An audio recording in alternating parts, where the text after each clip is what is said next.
kita Bapak Ibu sekalian bertambah lengkap ini pemateri pada malam hari ini. Mohon yang raise hand yang mau bertanya di on ya videonya Bapak Ibu sekalian. Ini ada Ibu Eva, Bapak Abdul, Bapak Ahmad, Bapak Mahmud, Bapak Yudi Sastro dari Lampung, Ibu Srino Putri, Nur Fadila, Pak Pendi Apendi nih. Ya, silakan, ini belum ada yang videonya yang on, mohon di on Bapak Ibu sekalian. Oh, ini ada Pak Pendi nih.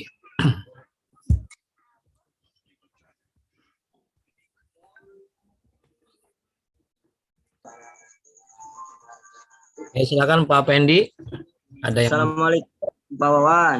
Waalaikumsalam. Silakan Pak Pendi.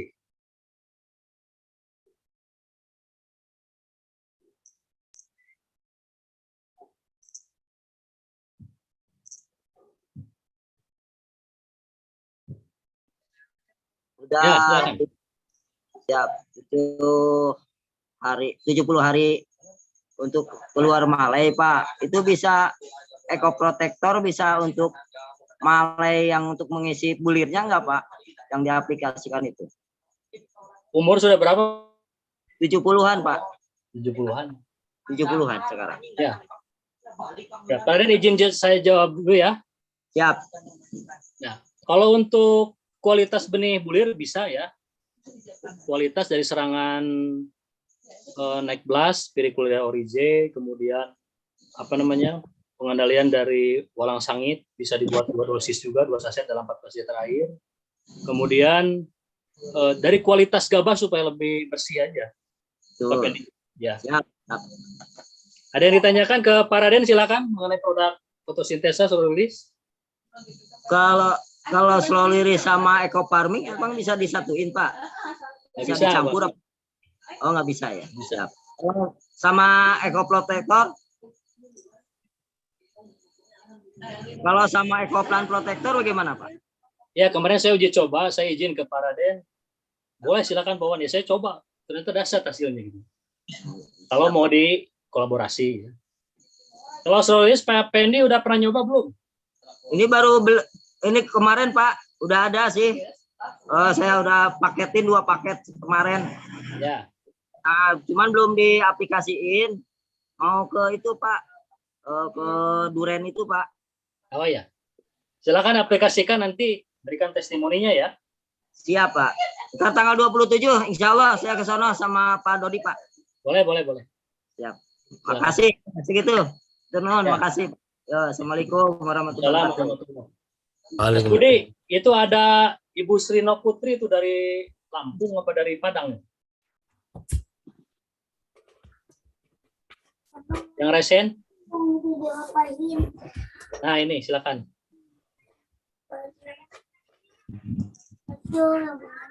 Halo. Ya Bu, silakan Bu. Assalamualaikum Pak Raden. Yang mau Waalaikumsalam. saya tanyakan, kalau nggak salah dengar tadi dari pemaparannya, itu seberapa pun bagus pupuk ketika pH tanahnya di bawah 5 itu dia akan sulit menyerap nutrisi gitu kan ya, kalau nggak salah dengar ya tadi ya. Ya betul.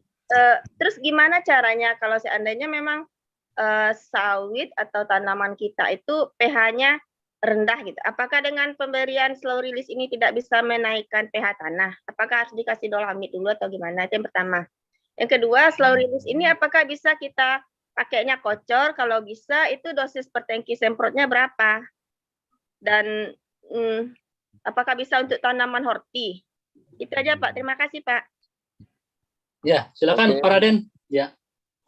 Nah, ini pertanyaan yang menarik tapi cepat sekali. Jawaban saya pertama, jawaban pasti bisa gitu aja. Kalau pertanyaannya cepat, jawaban saya cepat juga bisa gitu.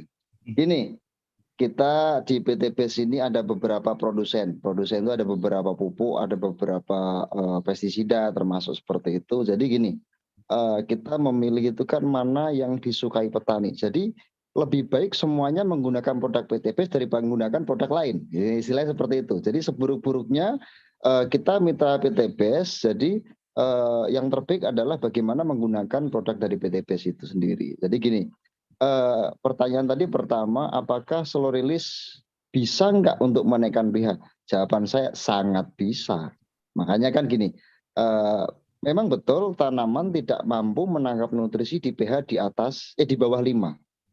Dan tanaman mampu menangkap nutrisi di pH di atas 5 sampai 7. Kan gitu. Lah, solusinya bagaimana? Berarti bagaimana menaikkan pH kemudian tanaman itu makan. Lah, slow release itu rilis lambat. Kita rilis perlahan, tujuannya pertama satu, membenahi tanah. Jika tanahnya pH-nya rendah, otomatis akan naik dulu. Jika sudah naik, oh dia siap makan, disediakan makanan yang cukup lengkap. Seperti itu. Nah, apa beda slow release dengan fotosintesa, eco farming, dan lain-lain? Karena pupuk ada 2 materi. Cara untuk kita memberi makan. Yang pertama, dengan cara stomata, mulut daun, makanya petani kalau nyemprot dari bawah ke atas, bukan dari atas ke bawah. Petani kita masih salah, nyemprot dari atas ke bawah. Itu kan kasih punggung. Lah, punggung disiram kuah, otomatis tanaman pun marah. Nah, berarti kita dari bawah ke atas, makanya supaya bentuknya dari miring. Bentuk miring itu tujuannya apa? Untuk kita tarik dari bawah, taikkan ke atas. Nah, itu cara kita memberi ke stomata. Lah, stomata itu ada plus, ada minusnya.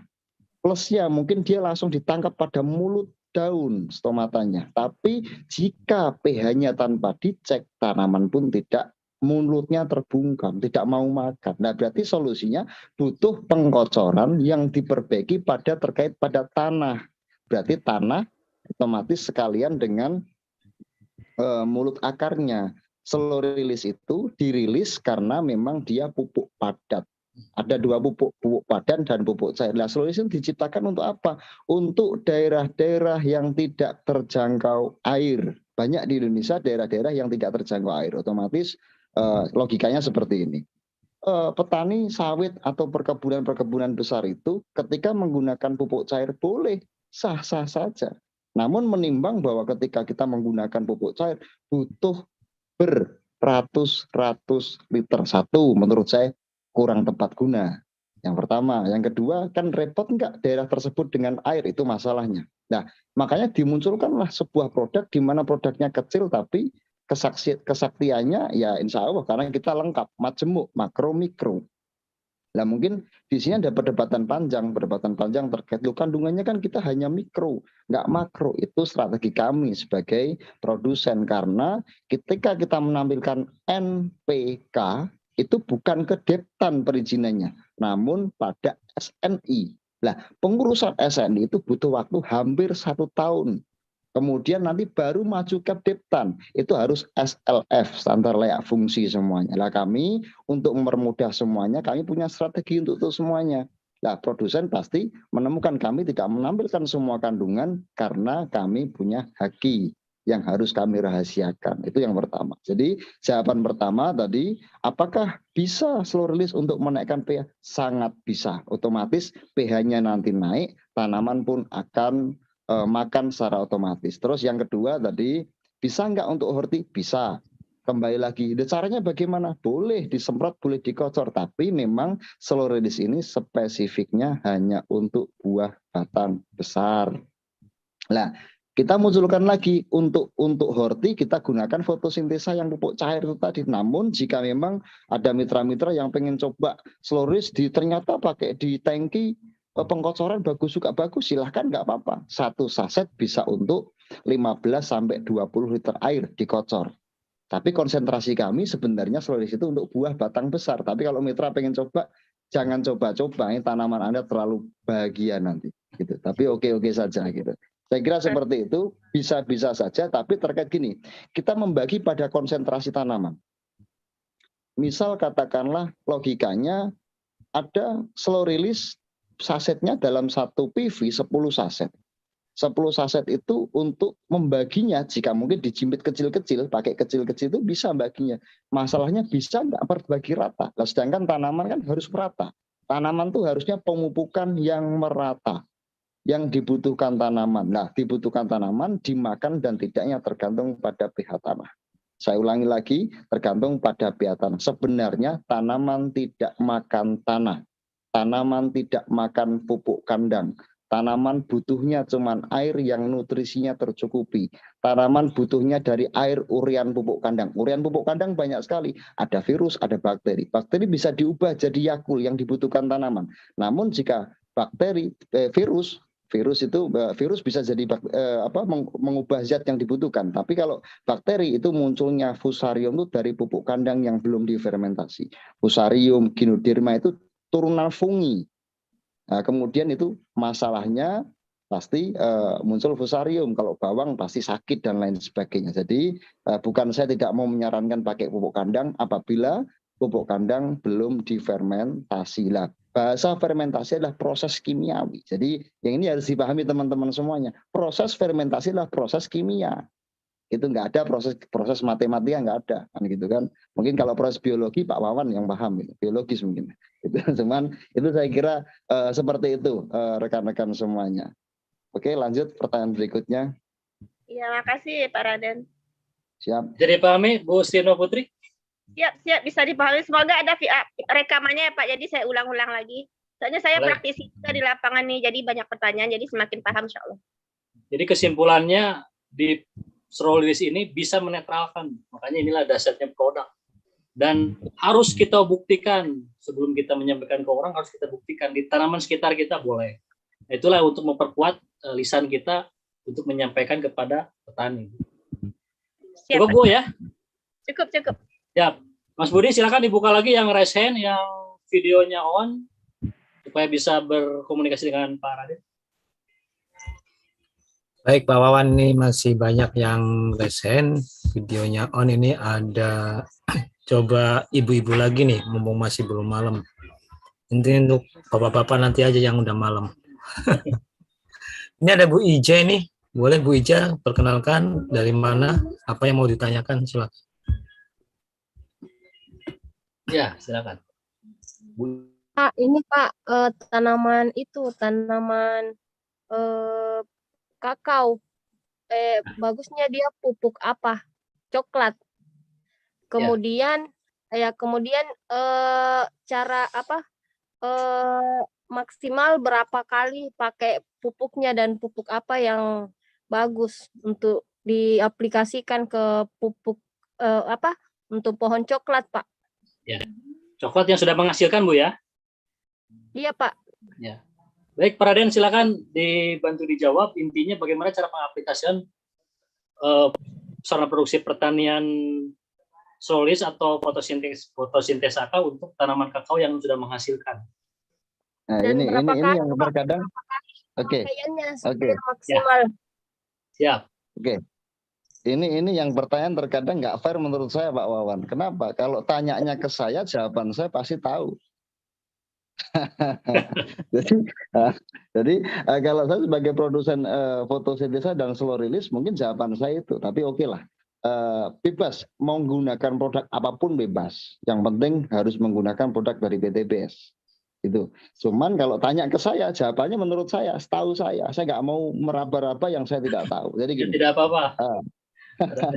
Tapi kalau kakao, coklat, terus kakao sahabat coklat, terus kemudian seperti kopi itu sama. Jadi kita batang masuknya kategori batang keras. Yang itu panennya biasanya masalahnya tahun ini dipanen bagus, tahun besok nggak bagus.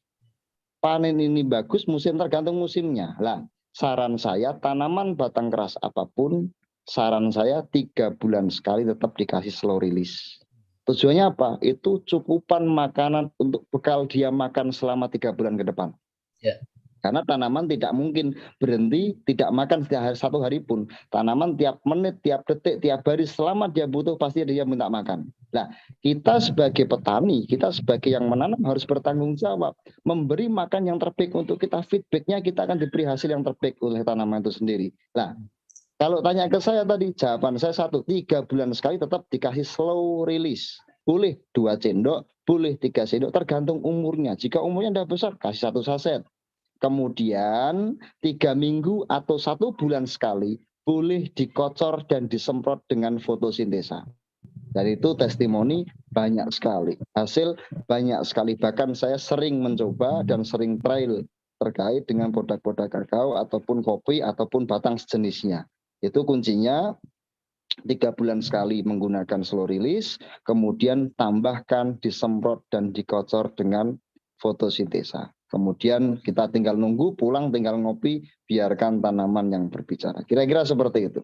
Lanjut. Terima kasih Pak. Cukup Bu Ija. Ya, mudah-mudahan bisa dipahami ya. Siap. Terima kasih atas pertanyaannya. Mungkin yang lain Mas Budi?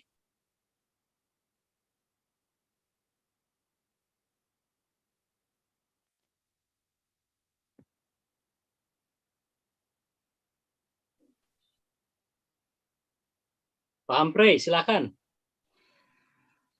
Oke, terima kasih Pak Budi. Ya, selamat malam Pak Wawan, Pak Raden. Assalamualaikum. Salam. Salam. Ya. Oke, perkenalkan saya Hani ya, panggilan dari Sidoarjo ini. Oh. Saya mau tanya, ini kebetulan besok hari Senin ini saya janjian dengan petani jambu air, jambu kristal ya. Lah kemarin itu saya ke lahannya, itu saya lihat kondisinya sedang berbuah. Dan saya lihat itu kondisinya bagus, buahnya lebat. Batangnya kira-kira masih selengan saya, setinggi cuma 1,5 dan 2 meter. Nah, pertanyaan saya, untuk komoditas atau perkebunan yang sedang berbuah, itu bagusnya kita masuknya lewat efisiensi biaya pupuk untuk peningkatan hasil, atau kita masuk ke bisnis pupuknya. Itu yang pertama, bagusnya lewat mana? Karena saya lihat kondisinya bagus, jambu kristalnya ini, lebat buahnya. Nah, yang kedua, pupuk yang tepat untuk jambu kristal itu apa kira-kira? Biar kalau memang kita dari segi ekonomisnya lebih murah itu bagaimana dosisnya? Itu yang saya tanyakan. Apakah pakai cukup slow release atau bisa digabung dengan fotosintesa? Itu yang saya tanyakan. Oke, terima kasih Pak Raden. Mohon dibantu. Saya mau menjawab, tapi saya mau menjawab, tapi nanti kalau panennya banyak, saya dikirim 1 kilo gitu, Pak. Itu bukan milik saya, Pak. Calon mitra soalnya. Ya sudah, saya beli 10.000, dapat berapa boleh nanti. Ini Pak. Jadi kalau pertanyaan menarik terkait dengan efisiensi biaya, memang kita menekankan di PTPS ini teknologi tepat guna. Selalu saya sarankan dimanapun saya Sabang Merauke mengisi di PTPS maupun di luar PTPS, selalu menekankan narasi tepat guna. Harapannya Pak supaya bersaing dengan negara tangga sehingga efisiensi biaya menurun, meningkatkan produktivitas. Itu yang selalu saya bawa. Terus kemudian seperti ini. Jika ada beberapa hal, buahnya lebat atau bunganya banyak, kemudian dikasih pupuk, dipupuk slow release atau fotosintesa, rontok. Itu yang garis bawah. Rontok. Berarti masalahnya bukan pada pupuknya. Baik tanaman Anda tidak sehat, terindikasi jamur. Otomatis akan rontok. Diperbaiki dulu. Saya tidak pernah mengatakan harus memacu pada buah. Kita tujuannya mencintai tanaman, memberi makan fungsi akar, batang, daun, N, PK, N itu daun, P itu batang, K buah. Jika daunnya bagus mampu berfotosintesis, batangnya pun kuat, kemudian K itu akan membawa buah yang maksimal dan rasanya pun lebih manis. Nah, tapi kalau efisiensi, Bapak bicara efisiensi, cukup dikocor menggunakan fotosintesa. Dalam satu saset, fotosintesa aja. Nah, nanti ketika habis panen, baru Bapak tanamkan slow release. Gitu. Karena slow release itu ada beberapa kandungan MGO dan beberapa itu memang untuk menambah maju lah. Menambah maju itu kalau batangnya nggak kuat otomatis rontok. Meskipun diganti buah baru, tapi sayang yang saat ini berbuah akan nggak maksimal. Gitu. Nah, slow release ini akan memberi buah di luar musim, Pak. Di luar musim seperti ini. Banyak. Oh, kenapa sih kita katanya berapa bulan sudah berbuah, kita nggak maju pada itu, tapi memberi makan sempurna pada tanaman sehingga tanaman akan berbuah di luar musim. Nah, slow release itu nanti ditanam setelah dipanen di pupuk itu rutin 3 bulan sekali. Insya Allah kita akan seperti di Thailand dan negara tangga, kita mampu punya teknologi berbuah di luar musim. Tapi bicara efisiensi tadi menggunakan fotosintesa cukup. 1 saset untuk 60 liter, 1 tanaman cukup dikocor 1 liter. Buat 60 batang pokok. Kan efisiensi Pak itu. Ngirit banget kan? Gitu. Kalau bicara efisiensi. Tapi kalau prinsip dagang mitra, masa belinya cuma 1. Nggak nendang untungnya. Itu lain cerita. Tapi kalau bicara efisiensi pada petani itu saran saya.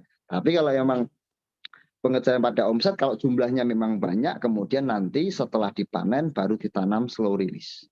Sebulan sekali atau 3 minggu sekali tetap disemprot dan dikocor dengan fotosintesa.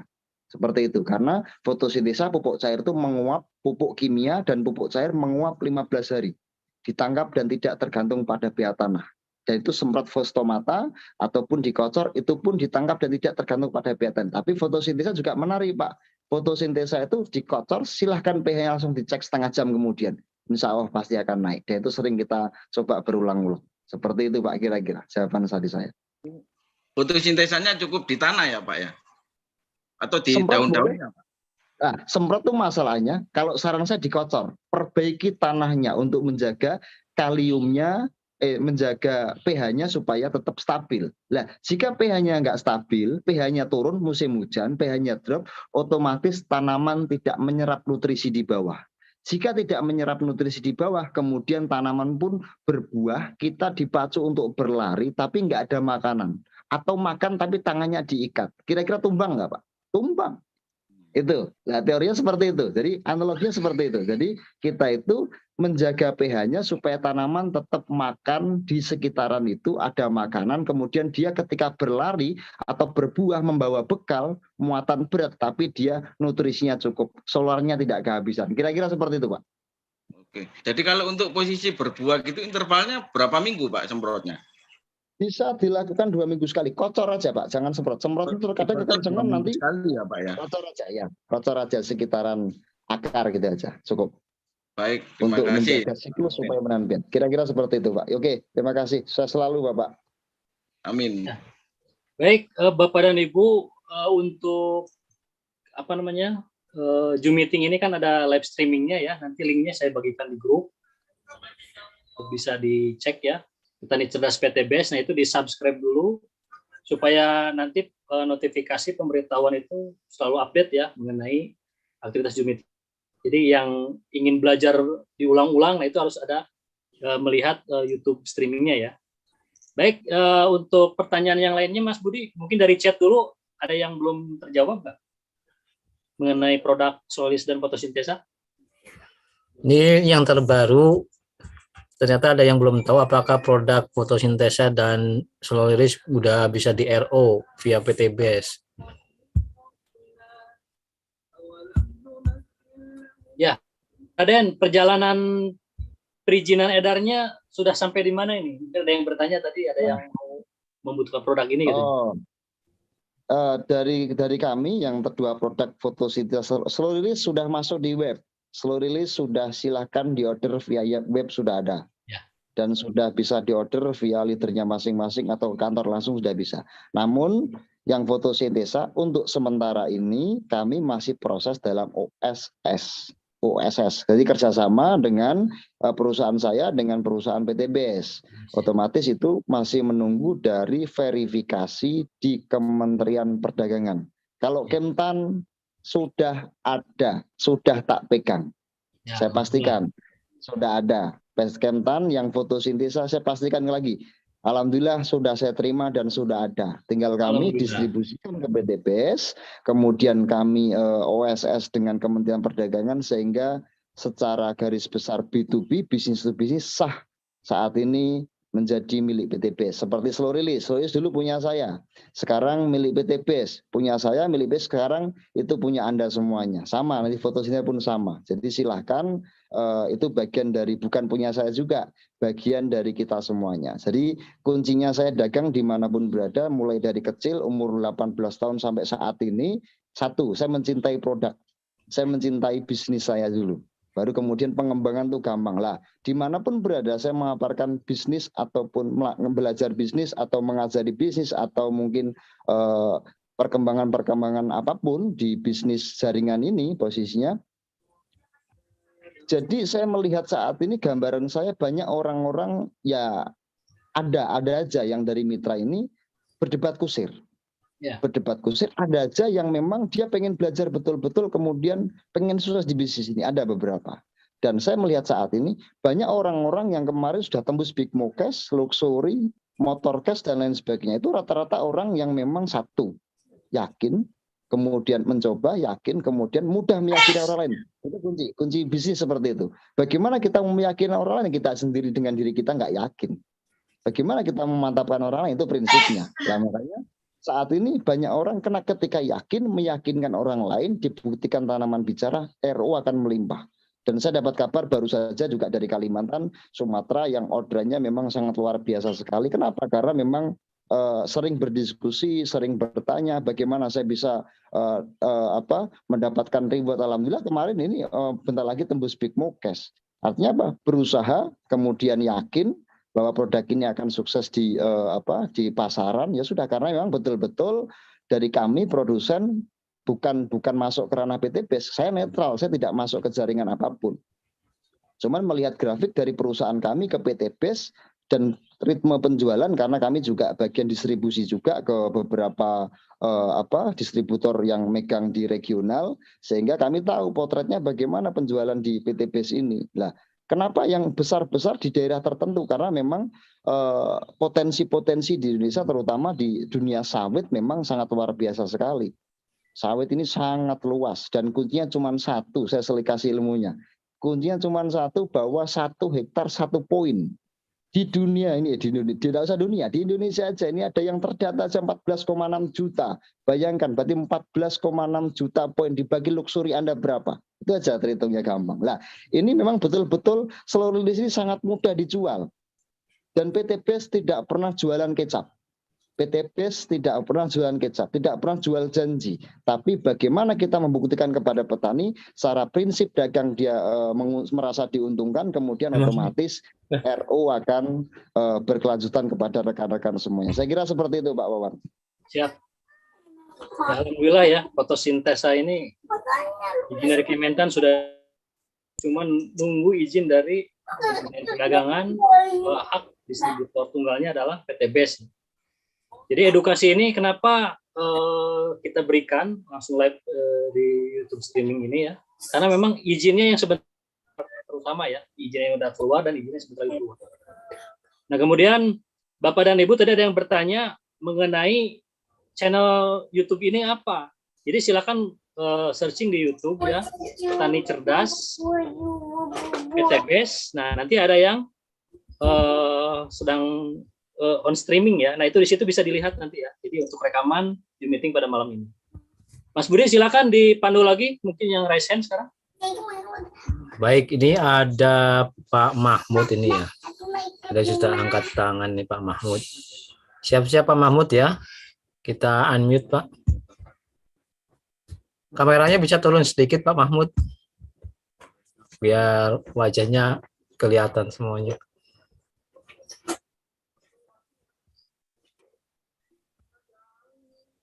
Malah ketutup. Nah ya, Pak Mahmud silakan.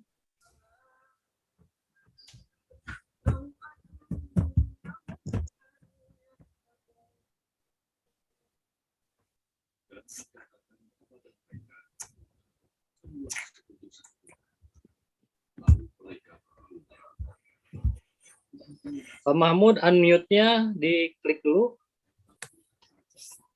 Ya, silakan. Oke, Assalamualaikum. Selamat malam Pak Raden dan Pak Wawan. Ya, saya alhamdulillah baru bergabung di PT BES kurang lebih 6 bulan Pak Wawan. ya. Dan alhamdulillah saya setiap Zoom saya ikut. Terus yang saya mau tanya ini Pak, saya sudah aplikasi ini slow release. Saya kenal dulu, saya di Indragiri Hilir Pak, di Provinsi Riau. Ya, Riau. Ya.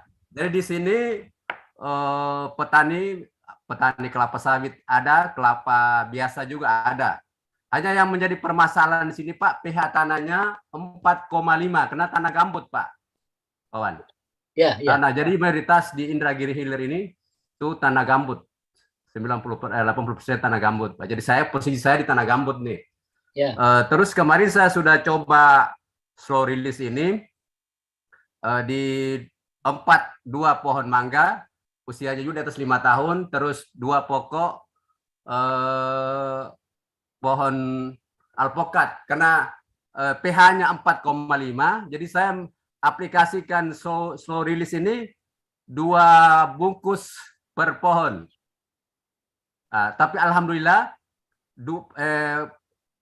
satu pohon alpukat sama mangga sudah keluar bunganya, sedangkan yang satu pohon mangga dengan alpukat baru daunnya, Pak, belum ada keluar bunganya. Jadi aplikasi saya itu betul atau tidak itu, Pak? Terus pertanyaan yang kedua, untuk menaikkan pH ini kita menggunakan fotosintesa dengan cara mengkocor 2 liter per pohon, Pak. Itu baru saya pesan fotosintesa, belum saya coba, Pak. Jadi mudah-mudahan bisa menaikkan pH tanah. Karena mayoritas saya dari calon-calon mitra saya itu ternyata tanahnya di bawah 5 semua pH-nya, Pak. Terus kemarin saya baru sebulan yang lalu saya aplikasi untuk sawit, Pak. Itu pun sama, tapi belum saya cek, ini baru sebulan, nggak tahu hasilnya gimana. Jadi satu pohon sawit 2 bungkus Slorilis, Pak. Jadi hanya belum saya cek ke lokasi mitra itu, apakah udah berkembang gimana gitu, Pak. Itu, Pak, pertanyaannya, Pak. Ya, Oke. silakan Pak Raden. Saya belum melihat pertanyaannya, Pak. Kalau itu ceritanya Bapak itu. Tapi oke. Ya. Gini. Jadi pertanyaannya, Pak, Gini, itu pertanyaannya untuk bisa menaikkan nggak, pH ini, Pak, menaik pH untuk fotosintesa gitu. ini Oke. caranya berapa minggu, Pak? Itu kita mengeceknya, Pak. Kalau pengen bagus 2 minggu sekali, tapi jika memang 2 minggu terasa lebih cepat, pakai 1 bulan sekali. Saya kemarin pernah kunjungan di Siak, Pak, di Riau juga, kan saya 2 kali ngisi acara di Riau.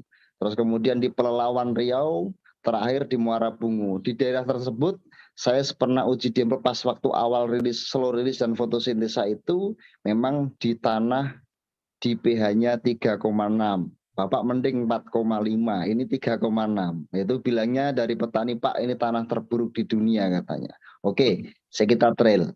Alhamdulillah waktu itu ada yang memang saya gunakan 1 saset slow release, kemudian dalam 1 hektar itu 140 batang pokok sawit, 1 saset slow release 3 bulan sekali, kemudian tak kasih 6 saset fotosintesa. Itu dilakukan 3 minggu sekali. Itu 2 bulan pelepahnya sudah turun, Pak. Daunnya semakin subur.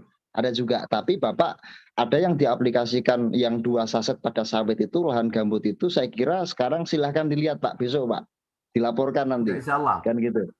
Oke, nanti kalau memang pH-nya benar-benar drop, Bapak bisa dilakukan, boleh 2 saset slow release ditambahkan 4 saset fotosintesa dibagi ke 240 liter, satu tanaman dikocor 2 liter, 2 liter, 2 liter. Itu satu untuk memacu pada pertumbuhan akar, serabut, batang, serta daun. Dan Bapak biasanya masalahnya ini hari, kalaupun lambat, kayak tadi ada alpukat atau mangga yang sudah berbuah, ada berkeluar bunga, ada yang hanya daun. Ya berarti tanamannya kurang sehat. Diperbaiki nitrogennya dulu. N itu kategori daun. Kemudian daun akan membawa batang, kemudian membawa buah. Karena kami di produsen ini, kita tidak pernah hanya meminta buah. Gitu. Karena banyak pupuk yang notabene hanya memacu pada buah. Logikanya berarti bermain hormon. Nah, ketika kita bermain hormon, otomatis logikanya kita tidur, bangun jam 10 siang, bangun-bangun lihat iklan kerating deng. Kelihatannya seger, kita minum sehat seger, Pak. Tapi kalau kita nggak makan nasi atau makan makanan dulu pagi hari, lama-lama akan rusak. Kan gitu. Meskipun segar. Nah, itu maksudnya tidak seperti itu. Jadi kita itu diingat-ingat, fotosintesa slow release ini berbuahnya bersamaan dengan munculnya daun. Munculnya daun akan membawa batang, pasti akan membawa buah. Tidak pernah kita memacu hanya tumbuh buahnya saja tanpa memberi daun. Kan kelihatan jelek juga, Pak. Jadi intinya, apapun pupuknya, jika bersamaan daun bersama munculnya buah, berarti pupuk itu pupuk lengkap, majemuk, makro, dan mikro. Kira-kira seperti itu, Pak. Silakan Bapak besok dicek di lahannya. Kalau memang 2 saset yang dikasih di sawit itu masih kurang bagus, nanti coba dipakai fotosintesa. Tapi saya kira wajar. Kenapa? Karena ini musim curah hujan tinggi. Masalahnya itu pH-nya saat ini 6,7, besok ada hujan, pH-nya akan drop. Ketika drop itu tanaman tidak makan. Tapi insya Allah dengan slow release ini mereka dirilis akan untuk menahan pH-nya. Kira-kira seperti itu Pak. Silakan besok dicek, nanti dilaporkan pada Zoom berikutnya. Terima kasih Bapak. Sukses selalu. Pak Terus Mahmud. Pak, tambah dulu. Itu untuk penetraan pH ini setiap 3 bulan atau sekali aja Pak? Kalau pH-nya itu pakai slow release 3 bulan itu sudah salah satunya memang untuk menahan pH-nya Pak. Karena ada unsur membenah tanah, meningkatkan pH. Tapi kalau pengen pH-nya tambah stabil, tambahkan fotosintesa. Itu 3 minggu sekali atau 1 bulan sekali. Oke, ya Pak. Terima kasih Pak. Ini kan atas kita kan ada 2 cara untuk bagaimana menaikkan pH. Yang pertama bisa menggunakan kapur pertanian atau kapur dolomit. Yang kedua, kalau di sini bisa menggunakan fotosintesa. Tinggal menghitung efisiensi karena kita kan harus tepat guna. Misal di daerah tempat saya itu kapur dolomit murah Pak, per ton paling 100-200 ribu misal. Tapi di daerah tertentu di Riau karena sana jarang sekali harganya per kilo ketemunya 1.000-2.000. 1 tonnya itu butuh 2 juta. Lah kan mahal. Berarti efisiensi dia lebih tinggi. Gitu Pak. Jadi dihitung, oh tempat saya dolomit mahal, mending menggunakan fotosintesa kan butuhnya cuma 4-6 saset saja. Biayanya lebih murah daripada biaya saya beli dolomit. Nah, kuncinya dolomit itu dalam 1 hektar menambahkan 1 strip pH, tambahkan 1 ton dolomit. Bapak pengen naik 2 strip pH-nya 4, pengen ke 6, berarti tambahkan 2 ton. Lah 2 ton kalau harganya per kilo 2.000 atau 1.000 Bapak buang uang 2 juta. Efisiensinya tetap Bapak bisa menggunakan fotosintesa saja. Kira-kira seperti itu Bapak. Terima kasih. Terima kasih Pak Raden. Ya, bisa dipahami Pak Mahmud ya? Ya, bisa Pak. Pak Raden, ini ada yang chat minta tahapan di dalam replanting kelapa sawit selama produksi fotosintesa dan slow release Pak Raden. Bagaimana nih penjelasannya? Kalau replanting kan replanting kan penanaman dari awal Pak. Ya, kalau pruning kan kita pemangkasan. Pruning dari kalau kita replanting yang saya alami itu pengalaman saya karena saya ada sedikit kebun sawit meskipun nggak sampai puluhan hektar. Nggak sampai puluhan ribu hektar maksudnya, masih di bawah 1.000. Alhamdulillah disyukuri karena sawit hari ini masih naik luar biasa. Ya. Kalau saya dulu waktu replanting itu memang kita pakai TN-nya pakai TN1. Saya beli bibit dari Riau waktu itu direkomendasi karena kebetulan saya juga jadi wakil ketum di asosiasi sawit. Yaitu memang alhamdulillah saya punya pengalaman di situ dan banyak teman-teman di sawit. Nah, waktu replanting memang kita kan tidak menghasilkan otomatis kan kita butuhnya kita menanam itu dalam 1 hektar menanam bibit kemudian hasil kita panennya kan masih 3-4 tahun lagi, buah pasir 2,5 tahun 3 tahun. Otomatis kan terkait dengan biaya efisiensi perlu kita pikirkan. Kan kita investasi ini, maksudnya seperti itu. Biaya replanting mungkin 15 juta dan lain sebagainya, buka lahan. Kemudian kita beli bibit, penanaman, mulai dari itu bisa dilakukan Bapak bisa dikocor saja dengan fotosintesa. Di awal itu sawitnya sampai umur 4 bulan itu sebisa mungkin dikocor atau disemprot dengan fotosintesa. Meskipun nggak harus berliter-liter, nggak harus, cuman setengah liter boleh. Tapi 2 minggu sekali sampai umur 4 bulan, misal 15, 30, 45, 60, 75, kemudian berapa naik sampai umur 120 hari, 4 bulan. Nah setelah itu bisa dikocor 1 liter dengan fotosintesa sampai umur setahun. Kemudian meningkat, otomatis biayanya pun nggak begitu berat. Karena kita bicara efisiensi lagi, tepat guna lagi. Nah, kalaupun Pak tempat kami nanti susah air, bisa menggunakan slow release boleh, cukup slow release itu bisa 1 saset dicairkan saja, dikocor-kocorkan nggak apa-apa. Nanti kalau emang sudah di angka lebih dari 4 bulan, Bapak bisa menggunakan 1 sendok, 2 sendok saja. Kira-kira Pak, kan kita petani juga punya feeling. Jadi kira-kira tanaman saya tingginya sekian, ini cocoknya makanya 2 sendok ya sudah kasih 2 sendok. Kira-kira 1 sendok ya sudah kasih 1 sendok rutin 1 bulan sekali. Karena kenapa? Karena dibuka itu nanti juga akan terjadi penguapan, tapi insya Allah penyerapannya pun lebih dari 86% meskipun terjadi penguapan. Kira-kira seperti itu. Oh, ya. Tadi untuk penjelasan replanting ya. Replanting. Ya. Replanting. Baik, yang lainnya Mas Budi masih ada waktu? Baik Pak Wawan. Ya silakan.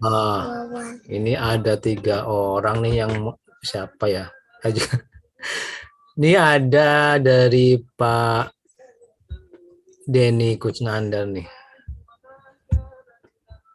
Denny mana? Pak Denny.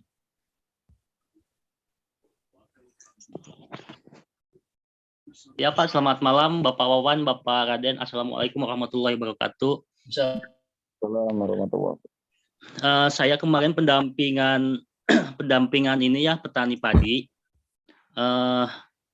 Kemarin tuh usia kurang lebih sekitar 28 hari.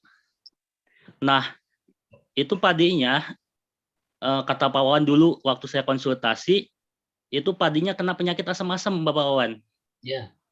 Nah, kemudian saya Pak Wawan suruh sempat menggunakan fotosintesa dan agen hayati. Itu udah saya praktekkan.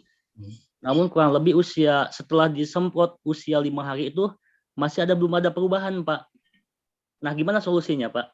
Terima kasih. Itu aja yang ditanyakan?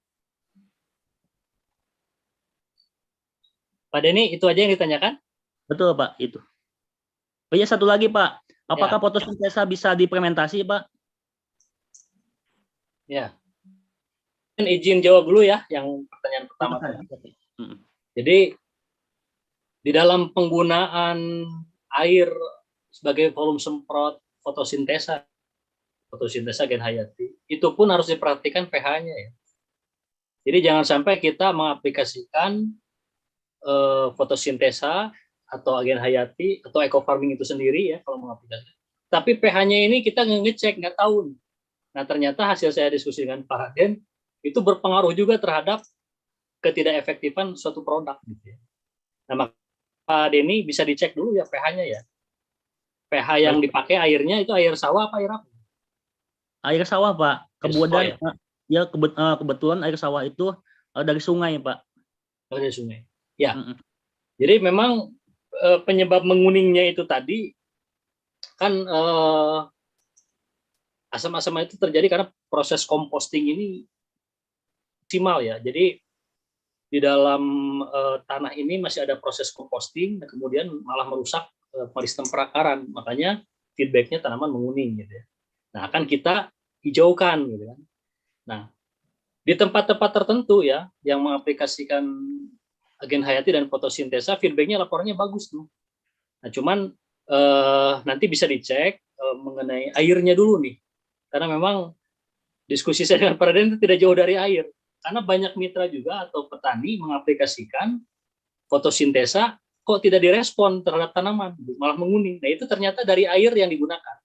Begitu pula penggunaan kalau pH-nya rendah, nah itu pun tidak akan berjalan dengan optimal. Makanya nanti perlu dicek, boleh nanti chat ke saya ya.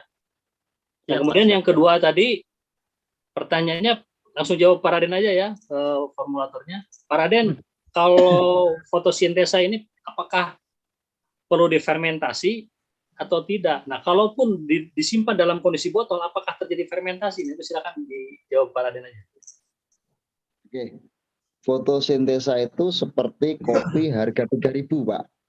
Ya. Jadi kopi 3.000 itu tinggal buka tanpa fermentasi, tanpa tambahan pupuk apapun, langsung kita minum, gitu. Jadi proses fermentasi itu kami tidak menggunakan proses fermentasi karena kami sudah apa?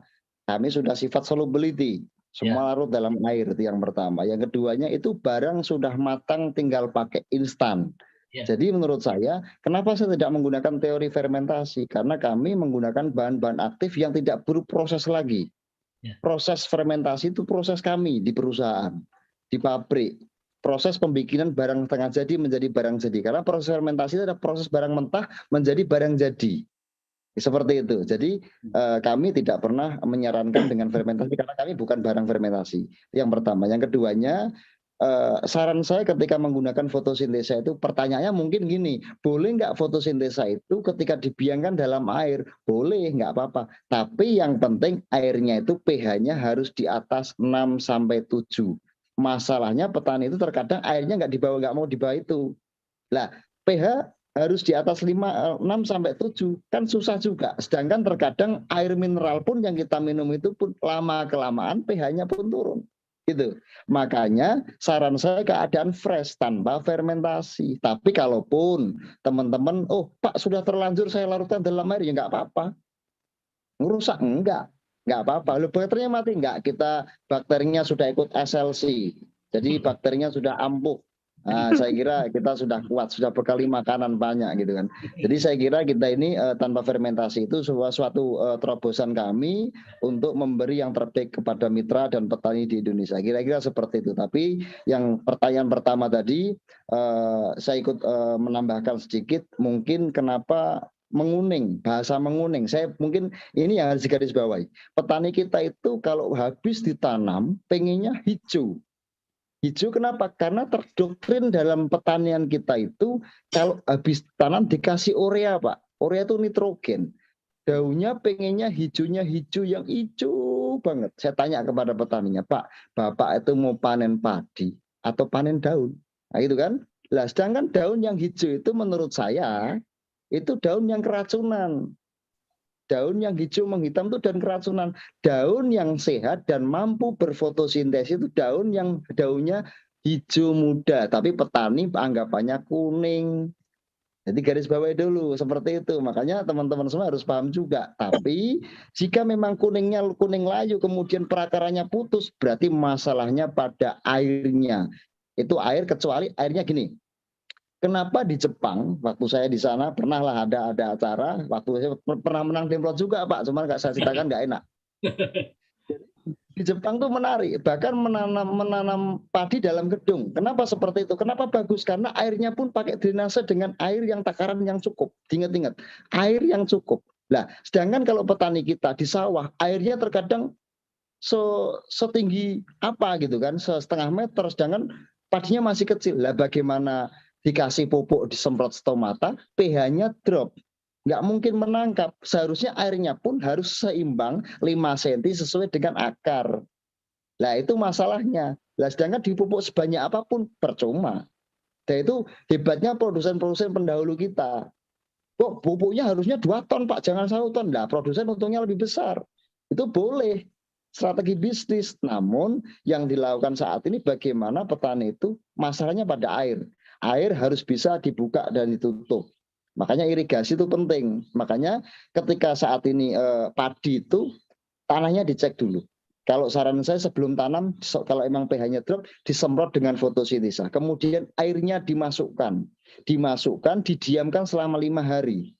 Nah kemudian baru ditanam di penjaringan sawah. Boleh, mau pakai jajar legowo, mau pakai apa bebas. Cuman setelah itu berarti teorinya tanaman baru lahir. Karena tanaman itu, diingat-ingat teman-teman, tanaman itu masa 2, masa vegetatif. Berarti bayi baru lahir teorinya. Nah, bayi baru lahir berarti butuh asupan gizi. Hari pertama tanam itu bukan hari pemindahan ke sawah, tidak. Hari pertama munculnya tunas adalah hari pertama tanam. Berarti masa vegetatif. Itu berarti butuh kita semprotkan di situ. Butuh asupan gizi. Sedangkan prodion cadangan makan itu 18 hari itu maksimal. Nah, petani kita sawah itu rata-rata itu pemindahan rata-rata umurnya 20-21 hari. Sudah melewati masa itu. Dipindah ke sawah umur 21 hari rata-rata. Kenapa Pak? Kenapa nggak dipindah umur 15? Pak, kalau dipindah umur 15 hari rata-rata dimakan yuyu atau kepiting sawah. Anggapannya petani itu kalau dipindah umur 21 hari sampai 25 hari, giginya rompal Pak yang makan itu. Nggak bisa gitu juga. Berarti artinya ketika pemindahan pun harus segera kita kasih nutrisi. Nah, ditangkap dan tidak tergantung pada airnya. Ditangkap dan tidak tergantung pada pH tanahnya. Kalau airnya baru masuk dari kali, dari saluran dimasukkan, otomatis belum tentu pH-nya berapa. Kemudian dia butuh tangkapan di situ. Itu yang perlu dipahami teman-teman semuanya. Tapi itu buat gagasan kita mengedukasi kepada petani. Kalau saya sering mengedukasi pada petani. Contoh, saya pernah menanam padi itu dengan teori beberapa, terutama 1, salinibu. 1 kali tanam, 3 kali panen. Kita potong bukan singgang, potong bawah 5 cm, kemudian kita semprotkan lagi fotosintesa, itu pun mampu hidup. Karena gini logikanya, kita sering melihat di pertanian di Indonesia ini ketika musim kemarau panjang, sering melihat padi yang tumbuh sampai keluar bulir di musim kemarau. Sering melihat. Nah, kenapa nggak dipanen? Kenapa nggak panen? Karena dia nggak dikasih makan. Bagaimana dia mau ngasih kita yang terbaik? Lah logika itu kita kemudian kita pupuk, kita kasih makan, kita fotosintesa. Alhamdulillah berhasil kita panen juga. otomatis menurunkan biaya kos. Tapi syaratnya harus kita bisa membuka, menutup air sesuai dengan kebutuhan dan SOP pada padi. Itu yang pertama. Terus yang kedua, terkait padi, saya mengedukasi itu sering saya Pak, nanam padi itu bukan hanya harus di sawah, enggak. Bahkan saya pakai polybag yang tidak ada lubangnya, itu kemudian kira-kira kita kasih airnya 5 cm, kita kasih benih, kita pupuk, itu pun bisa. Artinya petani kita itu bisa tanam nggak harus di sawah. Pakai polybag di depan rumah, di atas genteng pun bisa Pak. Gitu. Karena apa? Karena kuncinya tanaman itu juga air yang bisa kita memberi kepada dia. Kira-kira seperti itu Pak. Jadi saya kira mungkin Bapak nanti perlu pengecekan terkait air, penutupan drainase pada air sehingga tanaman tetap dipastikan bahwa dia mampu menangkap nutrisi. Karena fotosintesa ataupun eco farming itu penyemprotan pada stomata, bukan bersifat slow release, kemudian dia mengendap pada air, kemudian merilis perlahan, karena dia fast release sifatnya. Kira-kira seperti itu Pak. Oke. Terima kasih Bapak Kaden sama Pak Wawan atas penjelasannya. Mas Budi, udah nyampe jam 21 lebih ya? Jam 22? Ya, betul Pak Wawan. Ya. Silakan Mas Budi, selanjutnya gimana nih? Ya, mungkin dicukupkan Pak Wawan. Ya. Closing statement dari Pak Wawan atau Pak Raden. Silakan dari Pak Raden aja. Pak Raden, untuk Zoom meeting ini harapannya, kemudian ini kan saya ditugaskan PTBS ini hampir 16 kali dalam sebulan Pak Raden. Jadi hampir setiap hari, kadang saya, yang penting dalam sepekan itu bisa 5 kali, nanti yang offline-nya di kantor. Oke. Gitu. Silakan Pak Raden. Nanti ya. Saya akan datang lagi karena sifatnya gini. Memang kenapa kita Zoom diadakan setiap sering? Harus gini. Saya ada beberapa teori, cerita sedikit. Ya. Saya di Semarang itu ada ketika saya lewat di lampu merah itu selalu dapat selebaran di mobil saya. Entah saya mobil itu selalu penuh dengan selebaran. Namanya Lumpia Express. Saya tahu bahwa itu selebaran itu namanya Lumpia Express. Yang bagi juga orang-orang itu aja. Itu setiap lampu merah, setiap jam, setiap hari selalu seperti itu. Tujuannya apa? Padahal kalau kita berpikir untung, mungkin tidak tahu kita untung apa tidak. Cuman minimal menanamkan dalam dada bahwa kita mengingat lumpia, selalu ingat ekspres tertanam dalam dada. Nah, tujuannya kita Zoom setiap hari, tujuannya apa? Sama. Bagaimana menanamkan dalam dada para mitra, menanamkan dalam dada para petani bahwa ingat pupuk, ingat produk PTBS. Ingat pupuk, ingat fotosintesa. Ingat sawit, ingat slow release. Sehingga termenset dalam dada, sehingga petani termenset, petani pun membutuhkan ketagihan, mitra pun akan menerima keberkahan dari kita semuanya. Kira-kira seperti itu. Tapi yang terpenting adalah, yang penting petani-petani ini atau mungkin mitra-mitra ini terus semangat, karena memang di PTBS ini banyak orang-orang yang saya sering Pak bertemu dengan beberapa top leader, rekan-rekan yang memang berhubungan dengan mitra-mitra yang memimpin banyak. Dengan hadirnya produk-produk di PTBS, edukasi pertanian yang maju di PTBS ini, banyak sekali yang sudah diuntungkan. Jadi tidak usah berkecil hati. Karena memang kita mulai dari sifat nol, kemudian akan berkembang. Itu pada prinsipnya seperti itu. Insya Allah nanti kita semuanya, saya pengennya semua mitra di PTBS entah berapa ratus ribu, entah berapa juta, harapan saya semuanya merasa diuntungkan sehingga mendapatkan yang diinginkan. Jadi poin di PTBS itu bagian dari kinerja kita. Yang terpenting kita selalu berusaha. Kira-kira seperti itu. Pak Wawan dan rekan-rekan semua. Pak Raden, terima kasih atas pencerahannya ya, sangat luar biasa nih.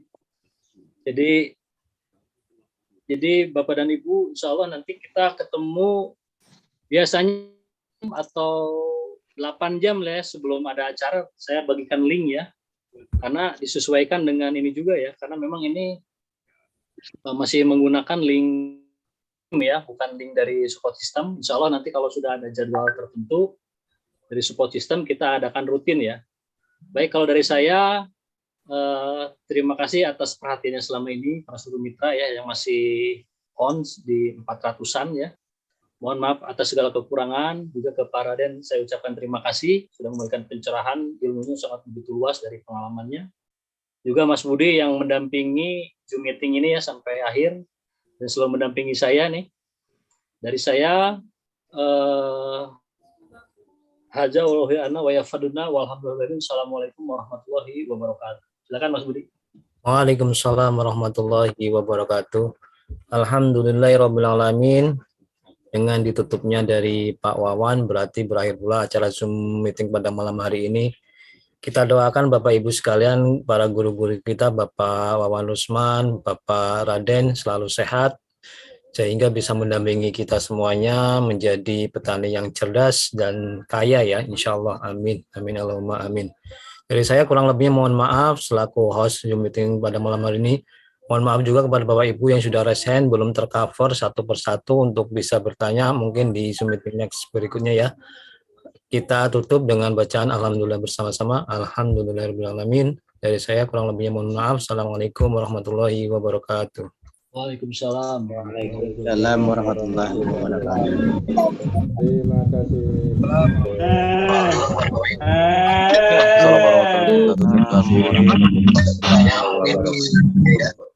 Raden, terima kasih semuanya. Terima kasih untuk semuanya. Kawan, terima kasih penjelasan dari Pak Wawan dan Pak Profesor Raden.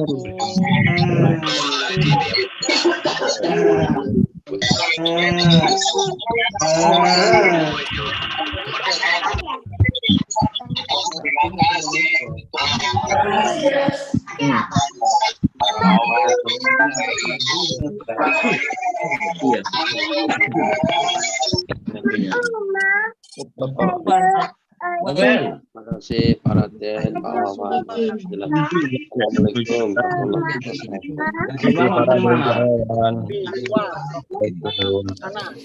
Terima kasih Pak Raden semuanya.